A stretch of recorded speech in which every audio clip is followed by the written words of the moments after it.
আমি এক্ষুনি শেষ করছি স্যার। না উনি বলবেন স্যার। আমি এই কারণে স্যার বলছিলাম, বিশেষ করে খোয়াই থেকে কমলপুর রাস্তাটার কাজ যে গতিতে হয়েছে, আসলে খোয়াই আগরতলার কাজটা খুব ধিমে তলায় চলছে, তাই আমি এই বিষয়ে মুখ্যমন্ত্রীকে অনুরোধ করছি যে বিষয়টি একটু বিশেষভাবে দেখবার। বলুন বলুন।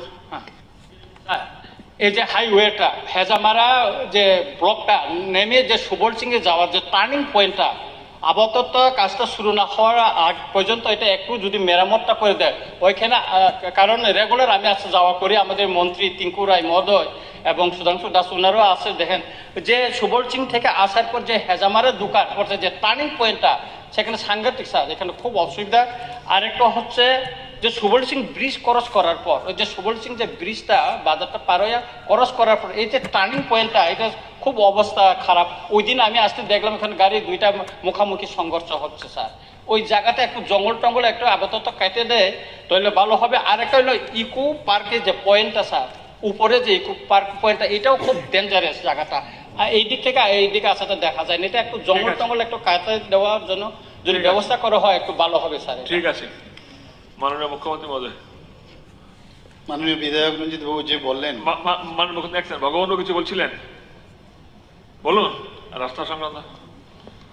মাননীয় স্পিকার স্যার, যেহেতু NHIDCL বা রাস্তার বিষয় আমার ছোট একটা বিষয়, আমি মাননীয় মুখ্যমন্ত্রীজির সঙ্গে এই বিষয়ে কথা বলেছিলাম। কুমারঘাট শহর একদম মেইন শহরের মধ্যে NHIDCL-এর একটা পোর্শন, যেটা নেতাজি চৌমুনি থেকে এসি কমপ্লেক্স পর্যন্ত, এটা মারাত্মকভাবে মানে তাদের যে নতুন রাস্তা তৈরি হচ্ছে, তো রেলওয়ে স্টেশন থেকে তাদের বড় বিশাল বিশাল গাড়ি পাথর নিচ্ছে, যার কারণে রাস্তাটা একদম ভেঙে বড় বড় গর্ত।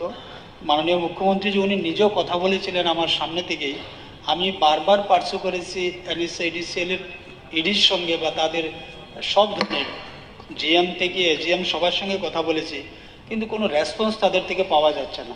তাই আজকে যেহেতু এই বিষয় নিয়ে আলোচনা হচ্ছে, আমি মাননীয় মুখ্যমন্ত্রী যে ওনার কাছে আবার বিশেষভাবে অনুরোধ করব যে আমাদের টুকটুক ড্রাইভার থেকে শুরু করে অটো ড্রাইভার এমনকি যাত্রী সবাই কষ্ট ভোগ করছেন সেখানে এবং বিভিন্ন ধরনের কথাবার্তা বলছেন। তো সেই রাস্তাটা যদি মিনিমাম একটা মেনটেন্যান্স যদি আপাতত করা যায় তাহলে জনসাধারণের জন্য খুবই একটা ভালো হবে। আমি সেই দিকে একটু দৃষ্টি রাখার জন্য বিশেষভাবে অনুরোধ রাখছি। ঠিক আছে ঠিক আছে।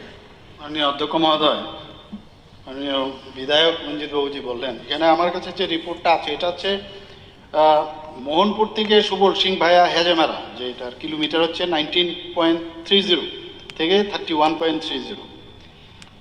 এটার যে অংশ সেটা হচ্ছে 2 লেন উইথ পেভড শোল্ডার।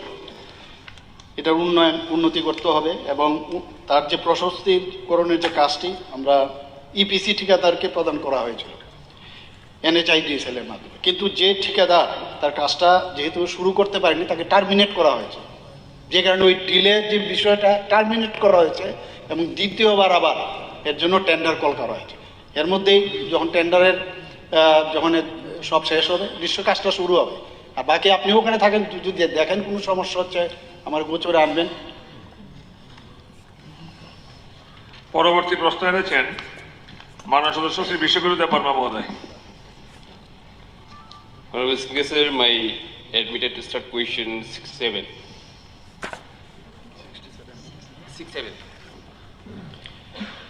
মাননীয় বিধায়ক শ্রী বিশ্বজিৎ দেব বর্মা, অনারেবল MLA, ওনার প্রশ্ন 1 নম্বর হচ্ছে শানকলা ফায়ার স্টেশনটিতে নতুন বিল্ডিং করার কোনো পরিকল্পনা সরকারের আছে কিনা।